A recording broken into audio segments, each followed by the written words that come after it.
All right. Hello. Tonight's episode is called About Becoming Lacee Grey. Lacey grew up in Long Island, New York, and then by chance moved to New Milford, Connecticut. Since then, she has built a life and career that is difficult to achieve anywhere. She has showcased the original artwork of others throughout the state, from coffee shops to galleries to even town events. To do this, she has organized with business owners, local officials, and worst of all, musicians. An artist in her own right, Lacey's work has been seen on galleries, on the windows of local shops and restaurants, and now finally the human body, her canvas of choice. Lacey just earned an apprenticeship at the Luv Ink tattoo parlor in Danbury, Connecticut. This new job is the end goal of a 5-year plan and also the start of something new. Hear about it. All right, bring her on.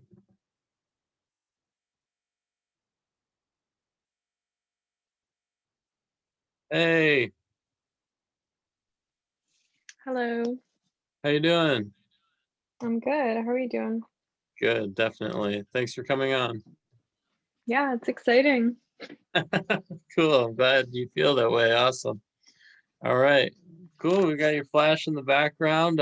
Some of your previous tattoo work or stuff people can get inked with. So you came straight from the tattoo parlor today to doing this podcast. What happened today? Today was a pretty chill day at the shop. It seems to have this like ebb and flow to it where the shop that I'm in is considered a street shop, which means that if someone wants a piece that day, they can just come in and there most likely will be an artist there that will just create the drawing, put it on you. So today wasn't too many walk-ins, but we did have some like big pieces. So I spent the day watching the masters in the shop, watching them set up, watching them do the tattoos, listening to them, asking questions, talking to clients, booking appointments. So we did some drawing today too. So it Oh, was a little bit of everything. yeah. So, what were some of the questions you were asking? Because you started there pretty recently. So what were you learning about today? Today I was learning about um, the depth of how far you let out your tattoo needle on your machine. Every Right. machine needs like calibrating and adjusting depending on the client's skin, what placement on the body it is. So today I watched one of the artists, Peter, um, do a cover up on a lady's like forearm. She had some script on her forearm and she covered up with the dark saber from Star Wars, which Oh, was cool. pretty badass. Yeah. Um, and so I was asking him about, how deep, not necessarily in the skin, but how many, how far do you let out your needle? He showed me how to calibrate it on his machine. We have different machines, but my mentor, Rich Nigro, does have the same one as me. So we're talking about that and, different inks to use, different materials, that kind of stuff. Terrific. So you do have a mentor at at the parlor. Yeah. My mentor is Richie Nigro, who is the owner of Luv Ink. He's very versatile. He does every style, which I'm grateful to have someone that doesn't necessarily have a niche, but they will cover all styles. Yeah, that's really interesting, the idea of a niche. I didn't even think about that. Do you feel you have a niche or want a niche, or do you just want to be all around sort of? Um, it's like I that's a question that I've also asked tattoo artists Mm-hmm. that are established. Like, is it better to have one thing that you're amazing at or be just being well-rounded?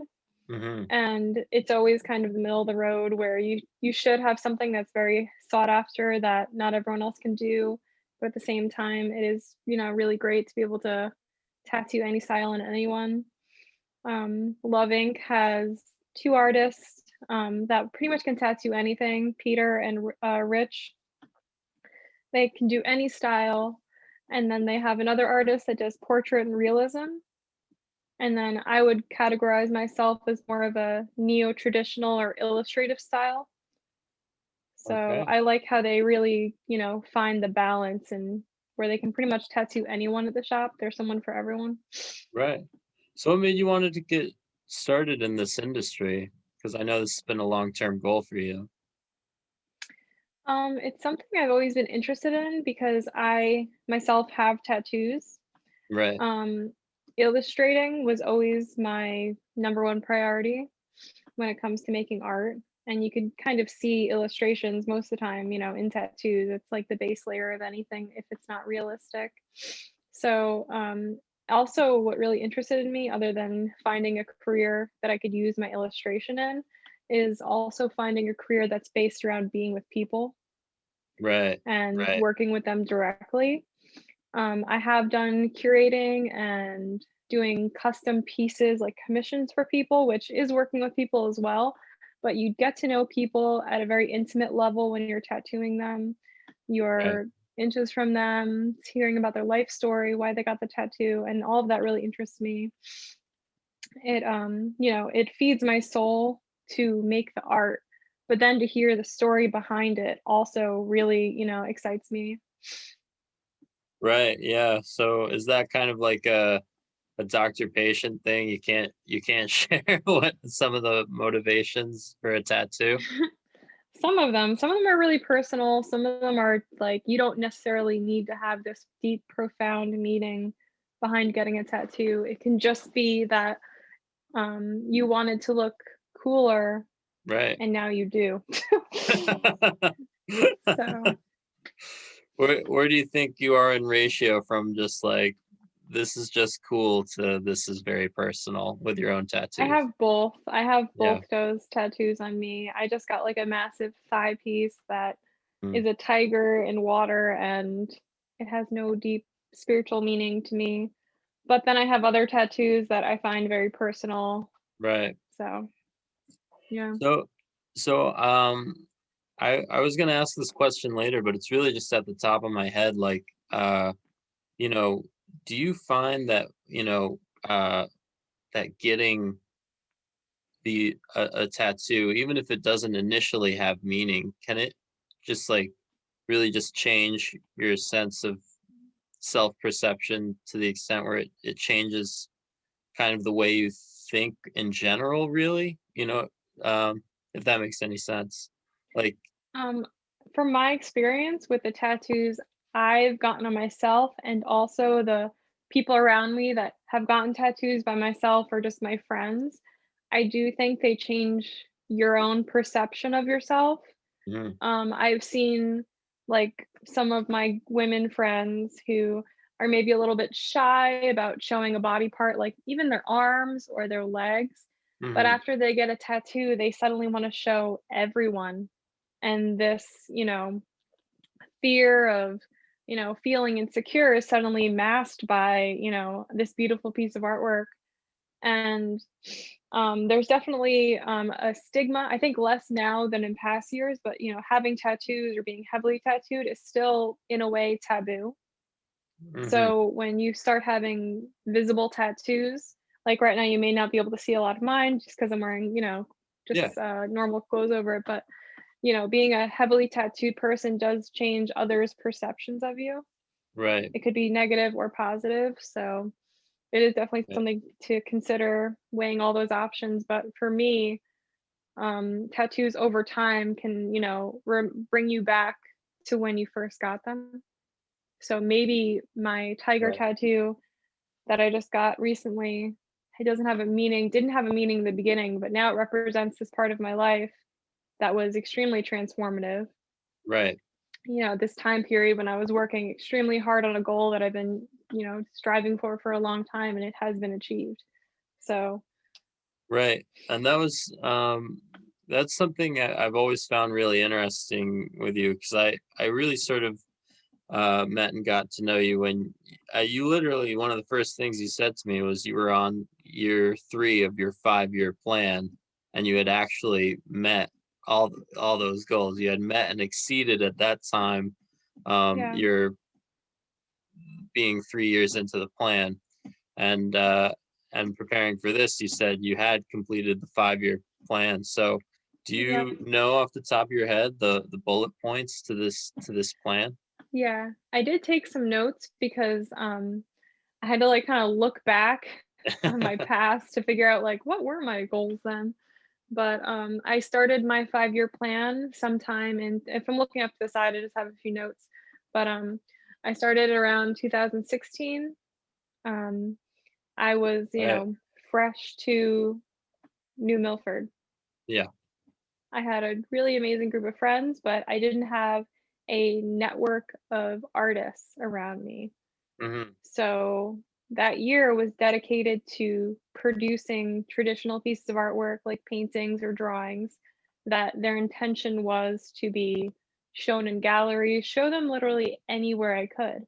And that year I strived to have an art show back to back, and I did. I showed a lot of my art, and I was just kind of getting my, feet wet Yeah. in the kind of art scene that New Milford and Connecticut had to offer. Um, Right. So that was an exciting time in the beginning because it Right. seemed like, I was just reaching out to galleries, libraries, small businesses, anyone that was willing to let me show my art and sell it. I had it out there. And it Yeah, wasn't that's until around 2017, the next year, when I started shifting my focus on curating art shows, which is just organizing art show for other artists. right. And the reason why I made that shift is because my long term goal was to be a tattoo artist. And I knew that to be successful as a tattoo artist, you need to have a decent following. People need to know who you are. Wow. And I felt as though if I make all these connections with all these artists, that's the best way for me to meet that goal and become, popular and relevant. So during that time is when I was really pushing to get myself out there and establish a network.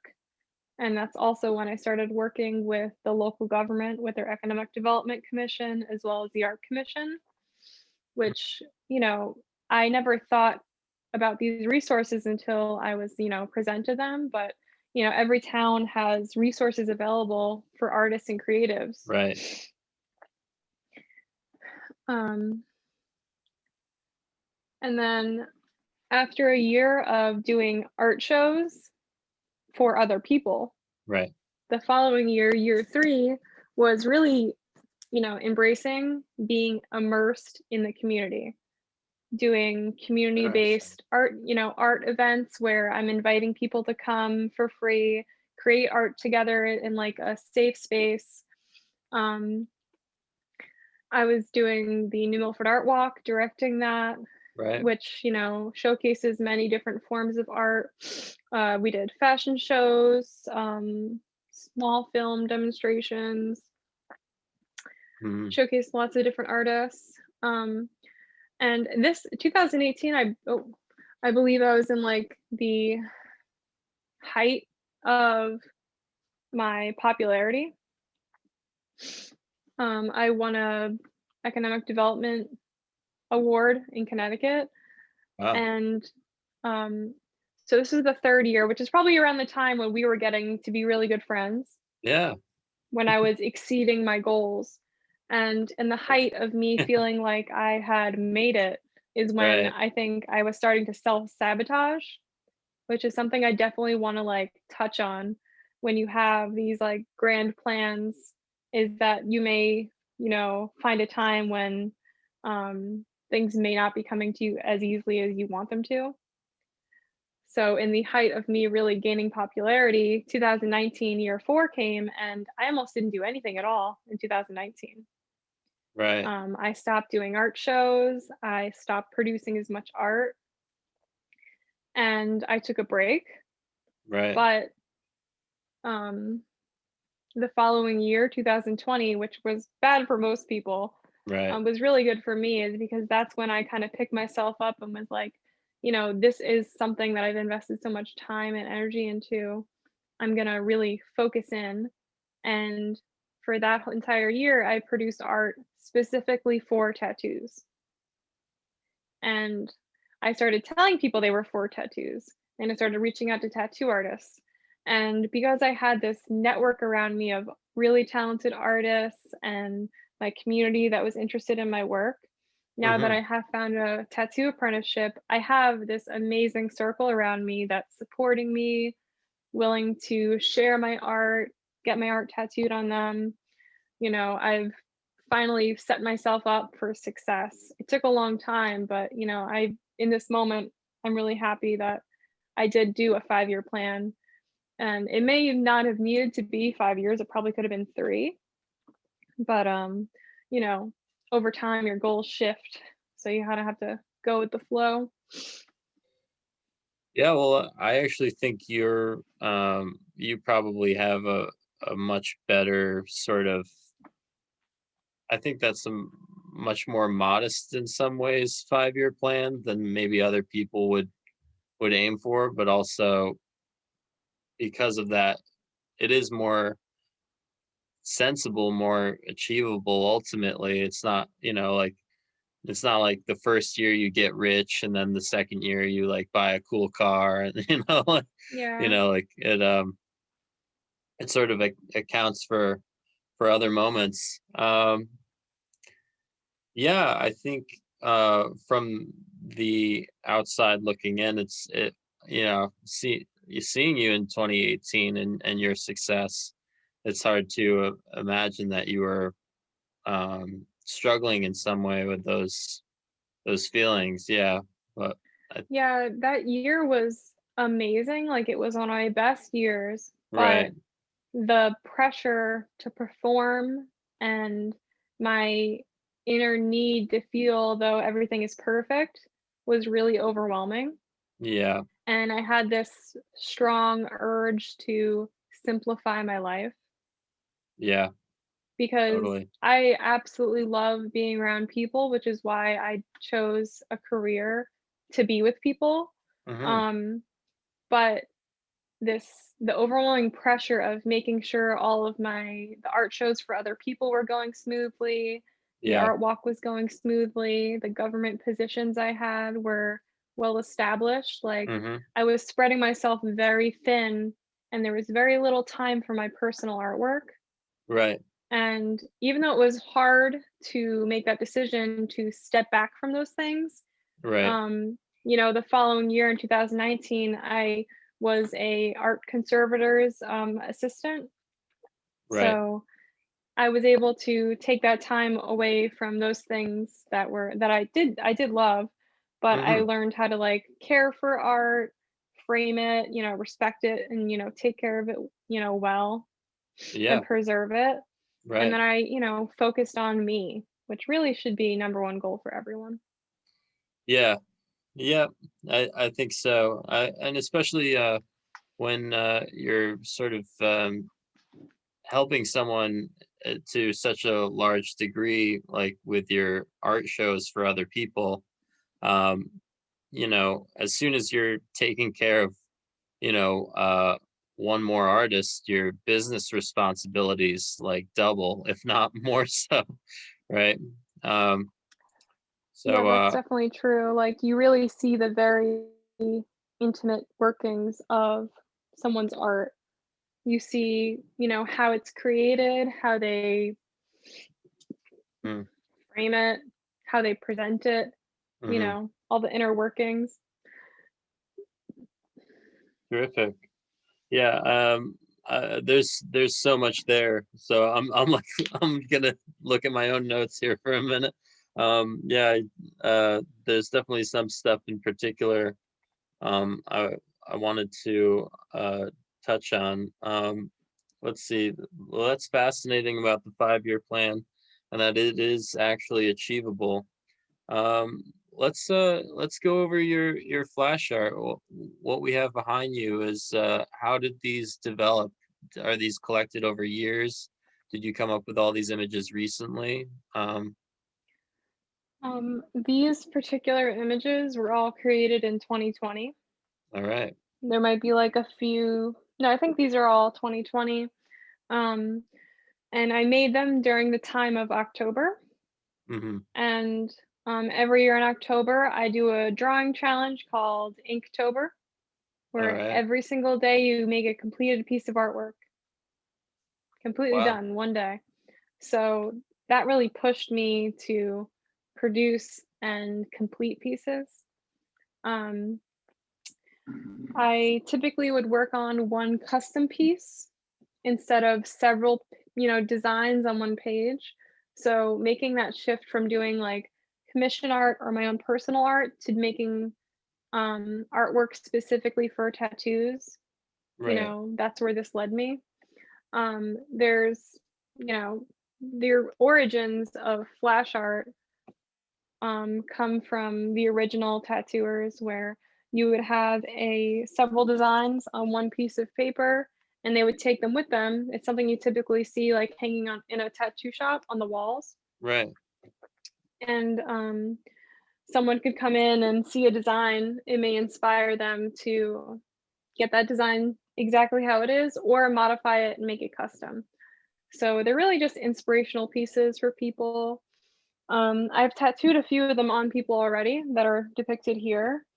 A lot of the work that I'm showing now and creating now is themed and based around tarot cards and spirituality and the divine feminine things that just are all about like empowerment. That's what's Wow. inspiring me at the moment. Can you talk about the divine feminine a little more? Uh, Um, just, that just is because I, just sorry, I've I never don't heard of it. know. I'm aware that there is divine feminine. um, I don't want to like butcher the meaning, but for me at least, or what I know is that everyone has, feminine and masculine features about them. Right. And if you like kind of focus in and feed certain aspects of either femininity or masculinity, you Mm, can have, it can be empowering to you. So for me, when I talk about the divine feminine or I use it in my artwork, for me, it's about feeling empowered, um, letting myself be sensitive, and accepting that maybe being sensitive is a way to be strong. Like strength isn't all about power and physical strength. It may be a little bit more about being sensitive and accepting or forgiving. right. Um, so it's just a way of thinking to maybe put yourself on a path to help you, feel empowered, feel good about yourself, spread positivity. But Yeah. it's really different for everyone. Yeah. Even the word sensitive, I think, because when I think of sensitive, it implies like my personal sensitivities and not like being sensitive to another person's sensitivity in a way. Yeah, Yeah, being, like, tolerant of it. right. Yeah. Very true. All right, so which ones did people pick out to get tattoos? So far, this heart right here, Neat. I hope that you can see them well. Yeah, the heart I can actually see well. Yeah, definitely. I can Yeah, see them all well, but um, I okay, do good. know a little cheat sheet that the tarot card says strength on it. Yeah, Yeah, so that was one of them. Yeah, in this particular piece here, maybe I could bring you a little closer. right. Um, yeah, okay. Yeah. So in this particular piece, strength is depicted, um, you know, holding on to a lion. Their Okay. hands are on the lion's face. And in the original card, she was kind of opening the lion's mouth Hmm. in the original card. Um, and when you see that, you kind of say like, "Oh, she's so strong. She's like able to keep the lion's mouth open." But my interpretation of when I'm like redesigning the card is that, the lion has its like teeth open, it's like snarling, and even the one that I drew, it has like a very small tear coming out. Cool. Almost it's like it's enraged or it's like full of emotion. And the strength the woman in the strength card is kind of like comforting the lion, All just right. kind of showing it, like this is like another form of being powerful, is like being able to put your emotions aside and like being there for someone. Right. Right. That's like another form of having like a strong person. Right. So this is kind of perfect that we're talking about strength and sensitivity, and it actually sort of brings me back to, um, you talk about this fashion show that you hosted, and Yeah. I saw that, and you know, I really did think, that's obviously not my wheelhouse or my forte or anything. I'd never seen a fashion show before, and I thought probably a lot of other people in the community hadn't either. They really got an opportunity to do something locally, that might not be available, just and what was that experience like, like, and seeing, kind of your peers go through that process? Um, when I first, come to realize there was this group of people in our community that were producing their own garments, their own clothing, even some of them were making their own fabric prints. They were making the textiles themselves. Wow. Um, I really wanted to showcase them because I know that there's many different kinds of art forms, and we had this amazing resource of the art walk, which was a community event funded by the government. Right. So, I saw it as a huge opportunity. Although, I've walked in and modeled in a fashion show, I've never organized one, Hmm. and neither had anyone else that I was working with. So it was definitely a challenge to, it was around like 150 people I had to organize between the models and the people that switched the clothing and the person that did the music and the lights and the coordinators and the designers. It was a lot to, really wrap my head around, but I desperately wanted the community to see the people that were living there and, how well they were doing. Um, I love, the first time that I had an art show and people can see my work, like, it's an Right. indescribable feeling. When someone sees your work, can appreciate it, can ask you questions about it, like, I Right. know exactly how that feels, and it's Right. amazing. Right. So to give that opportunity to someone else, like, it really feels so rewarding. Right. And it absolutely did take a lot of strength and patience for me to go through the motions of hosting this art show and directing it, especially because I wasn't experienced. But in the long run, I felt it was absolutely worth it seeing all these girls um, put this work together. Terrific. So, and the questions that you were asked about your own art, do you remember one or two in particular that really just, you know, Well, I feel like you're like, a yes, lot of the time people will ask, where do you get your ideas from, or where does it come from? good Because at question. least with my art, because it comes straight from my head, like I'm not taking a reference of something like say like photorealism, Right. like I don't have a picture of someone or a picture of an animal to copy and make look very realistic. It's Hmm. something completely out of my head. So it's hard to answer that question because it's something that is, just inside somewhere as an artist. You have this need to create. It's not really a want, like it's a need that you needs to be fulfilled. Like you need to produce work or else you will pretty much go bonkers. Yeah. Um Yeah.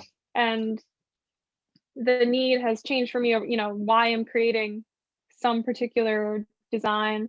Um, it changes over time. It's different all the time. I know for these ones in particular, when I was making these pieces for tattoos, I wanted tattoos. I wanted to create tattoos that I would wear. Like, what's Yeah. something that I would want tattooed on me? What are designs that I think would be cool? So I was just kind of thinking about, what excites me, what makes me happy. Yeah. And a lot of the time, it's all really, um, it all comes from emotion, what kind of day you're having. It's like having a dream. You don't really know why you're brought back to this particular subject that you keep drawing. But Yeah. it's like somewhere in your subconscious, you're like, okay, I've been thinking about this thing for a long time and now I can't stop drawing it. At least it is for me as a surreal artist. I have to tell you, you saying all that, I love scorpions. I love scorpions.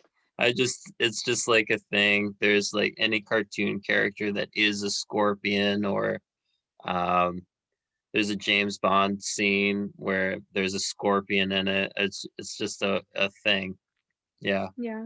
Um, This scorpion was made based off of the zodiac sign, the Scorpio. mhm, mhm. So it's kind of my interpretation of that, what, a Scorpio person would be like. So I have them here holding a flower and it's Oh, okay. picking a petal off. All right. So as if it's like, love me, do they love me or do they love me not? Yeah. And my interpretation was that Scorpios are very emotional, even though they don't want to show it sometimes. Yeah. They can have like a hard shell and sometimes like a sharp tongue, which Mhm. maybe can be like thought of as like the stinger, but Yeah, the tail is um up, which is, that's the yeah, universal. Yeah. yeah. But yeah, I mean it's all based like on maybe what looks good, but also like what feels good. You're drawn to something for a reason. Right. You may not know it until you already have it. Right. Wow. All right. So you and I have talked a lot in the past about how friendships mean a lot to us. And I've seen you put a lot of effort into those relationships, even when you're working on a lot of different things, namely 2018, like you talked about. And of course with uh really hosting these shows for other people, I don't think, I think you have to be friends with those people really. And so, you know, a lot of people burn out uh, under a lot less pressure. So I was wondering where you find that extra battery. I'm definitely energized by being with people. Hmm. And I know other people may find it challenging to always be around them, but for me, being around other people like really gives me a lot of energy. Mm. And I was very torn between feeling as though I shouldn't mix my personal life and my business life. But when it comes to art, it's very Yeah. hard to not make it personal. Right. And I became so invested in wanting people that I knew and care about to succeed. So that really fueled, pushing myself to spend more time with them, to see them create art. And also a lot of it is when I'm spending time with, talented creatives, I pick things up off of them. I learned how to do something that I may not have thought of before, or they may show me how to do something that I never even, thought of trying. Wow. Yeah. All right. Terrific. So you were saying that there has recently been a massive shift in tattoo culture. Can you talk about that? Yeah. Um, from my perspective, or I'm sure you could see it in the way that it's portrayed in like social media. Um, at least in the US, the tattoo culture has really transformed over time. Um, as Americans, we may think of tattoos in the beginning maybe as like Sailor Jerry, Flash, very traditional, bold lines. Um, tattoos for those in the military, or you may think of tattoos for gang members, seeing, face tattoos with maybe numbers or colors on them. That those are the origins of tattooing in the US. that's where, they came from, and over time, it's evolved from being a taboo to being extremely, just accepted. Like, you don't really have to worry about, you know, losing your job if you have a tattoo on your arm. Right. And I think the shift that's happening right now, the major shift that's going on, Mhm. no longer being a taboo. So it went from being one pendulum swing to tattoos are bad or they're for very specific people. And if you have them, you have this, maybe negative, or you have something about you that can't really be ignored. And now it's kind of swinging in the other direction where everyone has tattoos and people are no longer really hiding them. Mm. Like, they're not going on their arm or or, their stomach. They're going on their hands, their neck, and their face. Wow. You see a lot of rappers right now or influencers with hand, face, and neck tattoos. And they Wow. may not have tattoos really anywhere else on their body.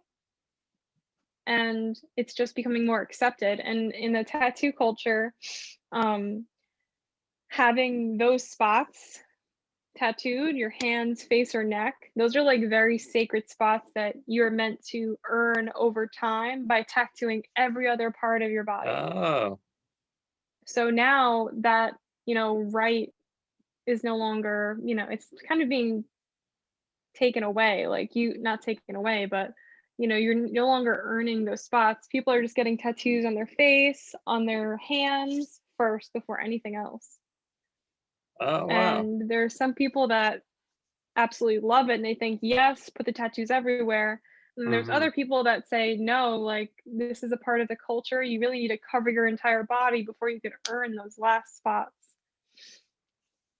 Wow. And, that's one part of it, where it's the social aspect of, being presented tattoos and how people digest it when they see it. Are they accepted? Are they put off by it? And then the other part of the industry changing is innovation. So, how machines are being made now, depending, or how they were made in the past. In the past, they were using coil machines, which were way more complicated. They're known as like the noisy tattoo machine, Right. which they're amazing. Um, and they're not any worse or better than the new machines. They're just used for different things. But now, these rotary machines are being created, and they're just, you know, made everything way simpler. And another innovation is people that are using like an iPad Pro or a tablet to create art instead of doing it traditionally. That's another innovation that some people either love or hate, Alright. which really just streamlines the whole process. So those are I think they're major shifts, at least from my perspective. That is a major shift. Watching the technology have like this crazy swing in innovation where everything is more streamlined, simple, easier to work with, easier to start when you're a Right. tattooer. Right. Um, and then also the social aspect of just seeing them being, unaccepted to now people are getting them on their hands, face, and neck and not really even thinking about it. Well, it's all perspective. I mean, I have to be honest, I don't think I could get away with a face tattoo myself. But I mean, obviously I would love to, sort of be, in a position where I could get a face tattoo. That would be awesome. Uh, yeah, that's tough to think about. I'm not gonna I go mean, any my further. my yeah, my personal view is that um I may not aesthetically ever want a hand, face, or neck tattoo. Right.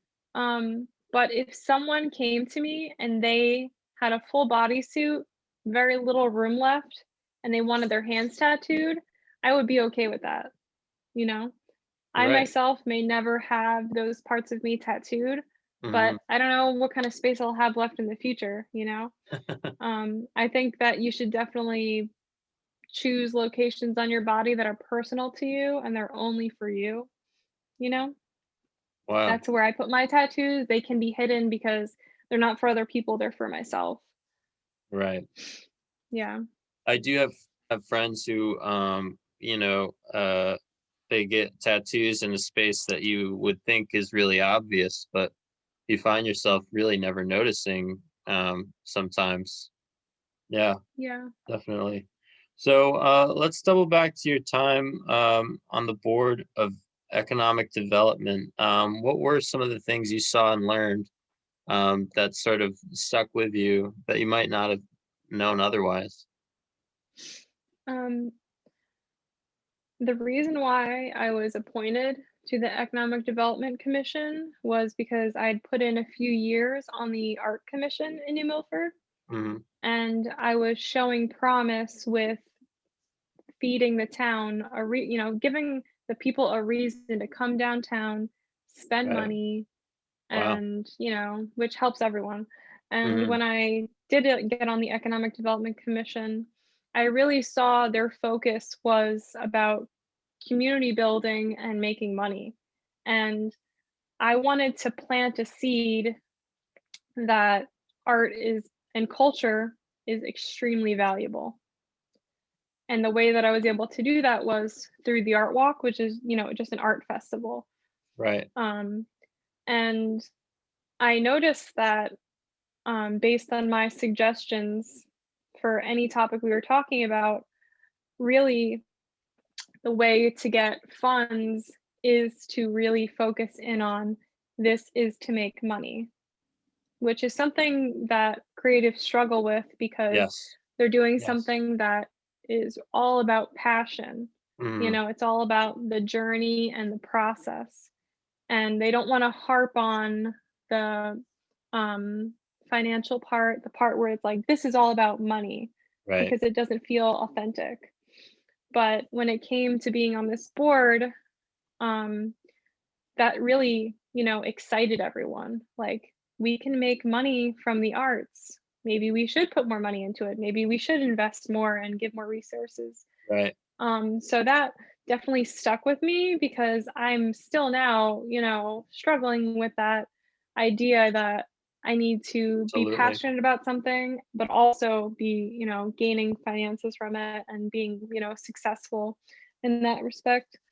Um, but it also, being on the board also opened my eyes to the resources that are available in every town. Um, Mhm. every town, if they have a town hall and boards, you can go and listen to what they have to say, see what they're talking about.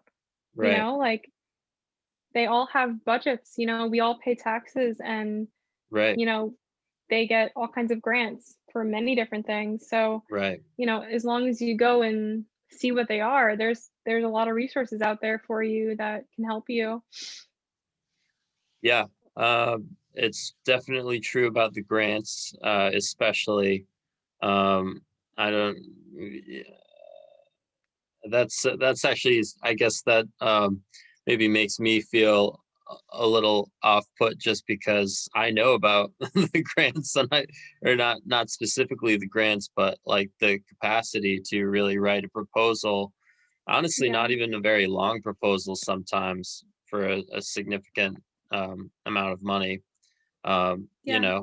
And really not even be, sort of really faking your intentions at all, just, the actual motivation for your art and clean paragraphs, and you Yeah. you could win those grants, uh, people have made Yeah. films that way, etc.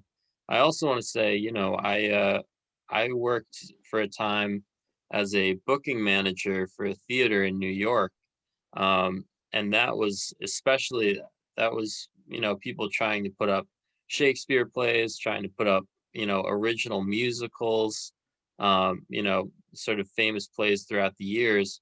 And, I was sort of, uh, uh, pseudo in charge of this theater, and I would have to collect the invoices from artists, and I was being treated, like the man, and I was I was making like $400 a week, and Yeah. I know that I know that position, and it's just shocking how you can go really from one side to the other, and almost like, I mean, you really notice when you're working in the business side, and then when you go back to the art side, at least in my perspective, I mean, I think in some cases I want to, I know a little bit, but I can still act like I can still do all the artist stuff that would have driven me crazy as a business person, like, Yeah. I don't know. It is a tough balance, and I really understand. And yeah, and on the business end, you see the self-sabotage, you see refusals to promote, you see the wrong things working. It's Yeah.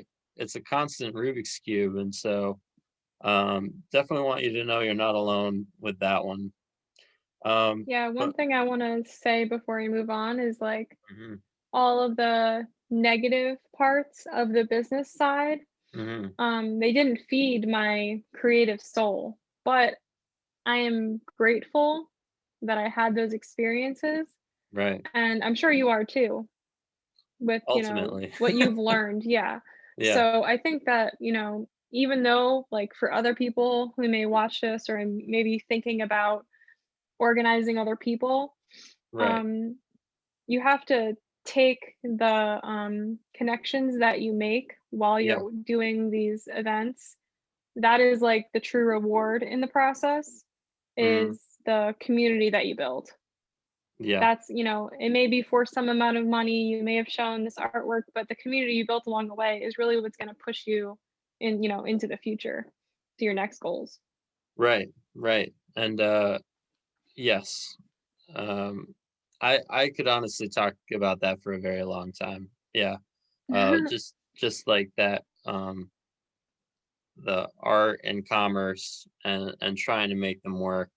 Yeah. So was there with one of the artists that you worked with, was there an occasion where um you just loved their art and like the turnout just wasn't really what you felt that they deserved? That's happened many times where Mm-hmm. I find an artist that is dedicated, they are so talented, and, they just haven't found their, specific group of people that are really into them. And, through all the promoting, for some reason, people didn't show up. And, it makes like me mad, not because people Yeah, didn't show up, but like I want people to be as excited about this artist that I am and see how talented they are. right. Well, Yeah. I still have some of the work from that collage artist you brought to a community art center called Village Center for the Arts Yeah. in New Milford. Was it a Um, Danielle Capalbo, I think? Hopefully, yeah, yeah. She was a collage artist, and Yeah. she let us make our own collages in this just sort of fun event, and she just gave a great speech about making collages and about finding out who she was through the collages and the opportunity for that to do that. It was Danielle, to do that Yeah. through Yeah. for other people. um and I'm gonna have to make another collage. So you've talked about having like actual um sort of real drive, and it comes from a certain place, and uh you have a sort of a sense of self that most people would describe as the void, I think. So I was wondering, what is your artistic philosophy? Not to get too out there, but I think you do have one. I feel like that's for me a really hard question. Okay. Um, um, mainly because like it's something. that comes really effortless to me. Mhm.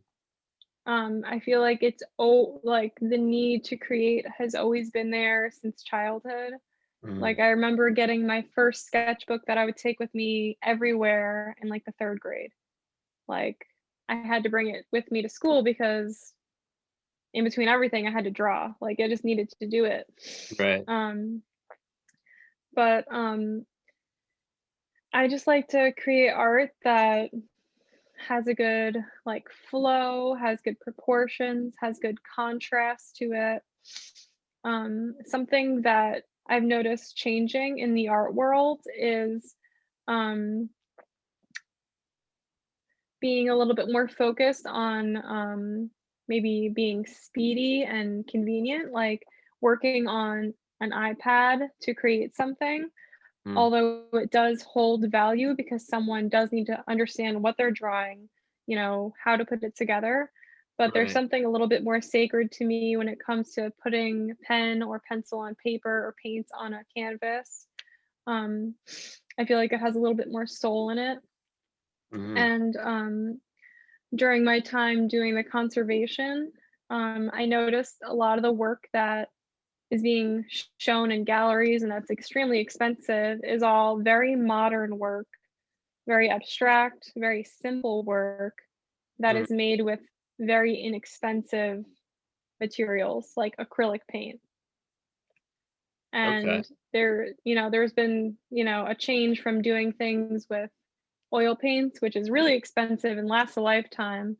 And then it seems now things are veering more towards acrylic paint, which is easier to use, it's less expensive, but it does not last. Oh, And wow. I don't know when that trend will go or if it will go, but I think maybe in the next 10 years when all of the beautiful acrylic paintings of our time are all cracking, I think they'll be like, okay, maybe we should go back to using oil. Oil paint revival. I never Yeah. would have known that about acrylic versus oil paint. What about watercolor? How long does that last?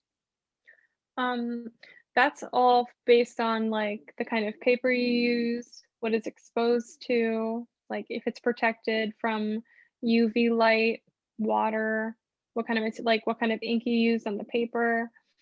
Um, so it's a different, like, way of preserving it. If you Mhm. keep it in the dark, it will last longer. White paper over time will turn yellow, may become thinner. The paper that is out there now is definitely pretty good. And if you go to the art supply store and buy something that is for ink or for watercolor, it will most likely be thicker, have a heavy tooth on it, so it can handle the test of time, but it's really just about protecting it. Right. Um, All yeah. right. So, what were some of the things in that third grade sketchbook? You remember? Honestly, I feel like it was a lot of drawing like females or male, just drawing the human form, Wow. creating different clothing, trying to make different hairstyles, trying to make things look proportionate, Right. you know?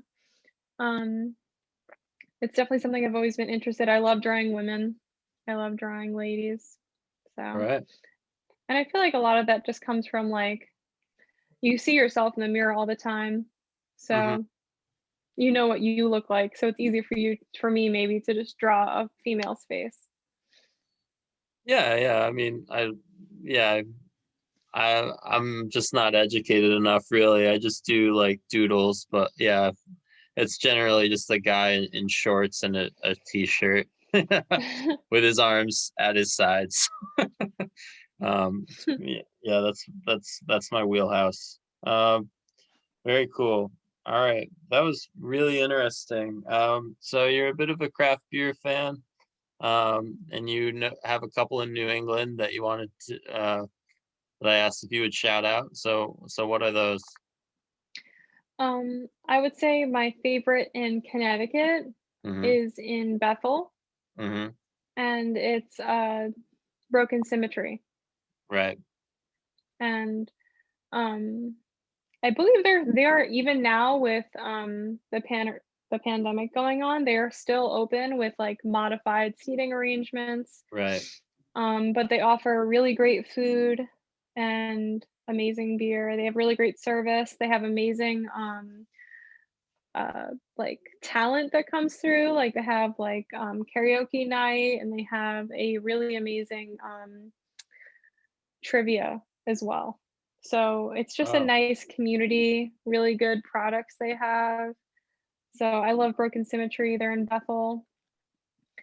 And then one that's in Massachusetts is, Treehouse, which is known for their I think they're the originator of the juicy or juice citrus, beer, but they have an absolutely beautiful distillery, where they have, like, crazy outdoor seating and beautiful koi pond, but it's a little bit of a drive from us here in whoa. Connecticut. I didn't know about a koi pond though. Yeah, they have an amazing, like, pond full of koi fish, and you could just sit there for hours and watch them swim around. Totally, 100%. Yeah, that was actually a problem because in this area, there's a store chain called, well, they're everywhere now, but Bob's Discount Furniture, and they had a koi pond inside the store, and I couldn't stop staring at the stupid koi pond. I couldn't get out of there. So that's really cool. I think because you can't bring a beer into Bob's Discount Furniture, so I think I'll have to go No. to this place in Massachusetts. So you Yeah, were, they're pretty great. yeah, you were saying with the pandemic, it was sort of an opportunity to dream up US travel destinations, right? So, Yeah. mhm, Um, I have been in the past focused on, seeing the cities of the US. Um, Especially now when we can't travel, it seems like we wanna do it more now than ever. yes, But, I, over the past few years, have been going on a trip every single April to a different, amazing city in the US, and there's just so much to see. The, trip that got canceled because of the pandemic was a trip to, Louisiana to see, New Orleans, and I yeah, would love to do that as long as it's safe to. I've also, gone to, Boston. hmm, That was absolutely beautiful. Going to, Washington, DC. That was, it's all a different vibe, and I don't yeah, really feel the need to venture out when we have so much to offer here. Um, and there's other places maybe in the world that I would like to check out, but I feel like there's so much here that we have. Maybe we should be a little bit more grateful for all the different, foods and cultural, music and art that a- we can see. absolutely. Well, I actually, it's funny because around 2018, I was just dreaming of New Orleans, and I know I'm pronouncing it wrong for people from New Orleans or whatever, Yeah. but yeah, they're yeah, I sort of I missed that window myself where I just really where I was going to go, that that type of thing where you're sort of taking your travel plans to that actual next step. There is a great HBO show called Treme, and I recommend it. It's just a 4-season love letter to New Orleans following Okay. Hurricane Katrina. It's so much fun. They have long cuts of music and real sort of what was going on politically at the time captured very well. But so Lacey, that was great. Thanks so much for coming on. Yeah, So thanks for having me. definitely. We'll have to find some other stuff to do. There's really so much there. So you're at Luv Ink Tattoo Parlor in Danbury, Connecticut, and That's um, right. and thank you so much. Can't wait to see more of your work. All right. Thank you, Will. All right, see you. See ya.